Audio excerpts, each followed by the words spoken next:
Assalamualaikum warahmatullahi wabarakatuh. Perkenalkan, nama saya Siti Lana Al-Muhni dari Prodi Pendidikan Agama Islam. Kali ini saya akan menjelaskan tentang pernikahan beda agama, yang mana ini merupakan tugas dari mata kuliah Masail Fiqhiyah.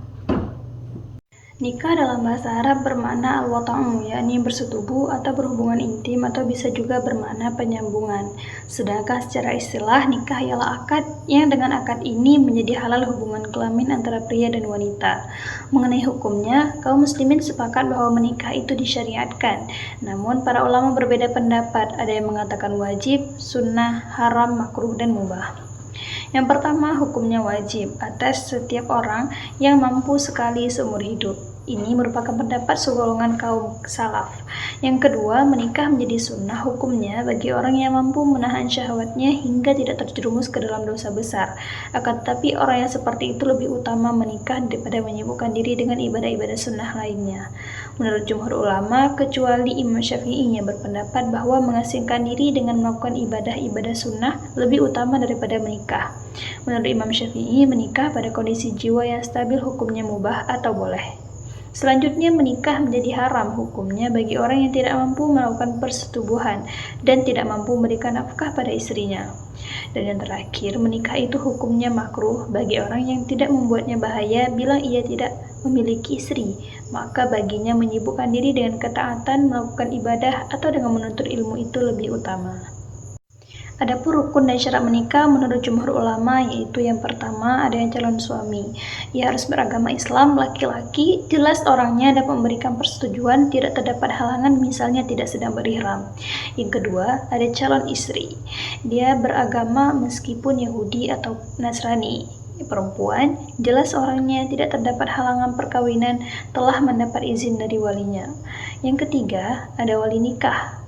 Itu syaratnya beragama Islam, laki-laki, dewasa atau balik, mempunyai hak perwalian dan tidak terdapat halangan perwalian.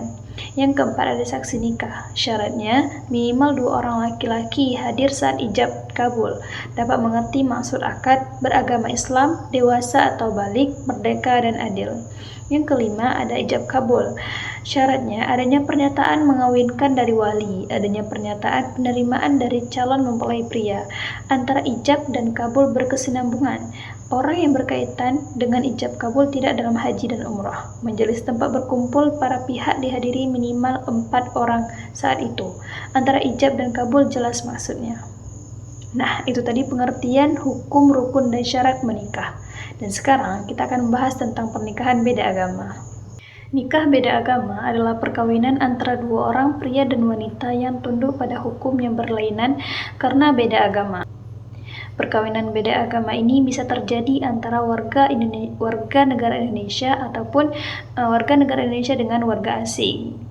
Nah, pernikahan beda agama ini dijelaskan dalam Al-Quran surah Al-Baqarah ayat 221 yang berbunyi, Bismillahirrahmanirrahim, wala tankihul musyrikati hatta yu'min, wala amatum mu'minatun khairum min musyrikatin walau a'jabatkum, wala tunkihul musyrikina hatta yu'minu, wala abadun mu'minun khairum min musyrikin walau a'jabakum, ulaika yad'una ilan nar wallahu yad'u ilal jannati wal maghfirati bi'idnih wa yubayyinu ayatihi linnasi la'allahum yatadhakkarun.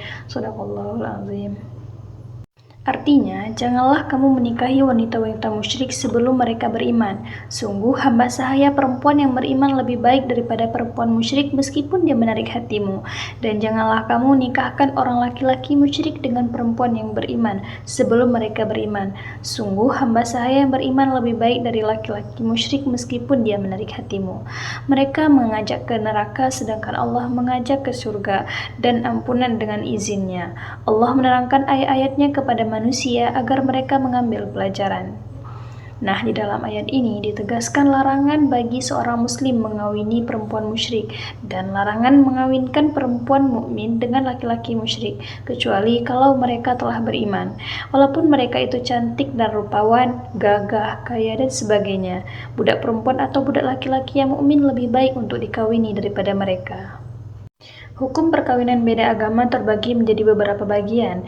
Yang pertama, hukum laki-laki muslim menikah dengan perempuan ahli kitab, yaitu kebanyakan ulama cenderung memperbolehkan perkawinan tersebut, dan sebagian mereka hanya menganggap makruh.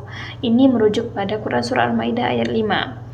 Yang kedua, hukum perkawinan laki-laki muslim dengan perempuan musyrik, yakni para ulama sepakat bahwa seorang pria muslim diharamkan menikah dengan seorang wanita musyrikah. Pendapat ini didasarkan pada Quran Surah Al-Baqarah ayat 221. Dan yang ketiga, hukum muslimah menikah dengan laki-laki non-muslim, yaitu para ahli hukum Islam menganggap perkawinan ini dilarang oleh Islam, sama adanya calon suami dari ahli kitab ataupun pemeluk agama lain yang mempunyai kitab suci seperti Hindu dan Buddha, ataupun pemeluk agama kepercayaan yang tidak memiliki kitab suci. Perempuan muslimah tidak boleh menikah dengan laki-laki lain selain dari agamanya, baik itu dari ahli kitab ataupun lainnya, dengan situasi apapun. Sebagaimana firman Allah dalam Quran Surah Al-Baqarah ayat 221 yang kita bacakan tadi. Sekian penjelasan dari saya, semoga bermanfaat dan saya akhiri. Wassalamualaikum warahmatullahi wabarakatuh.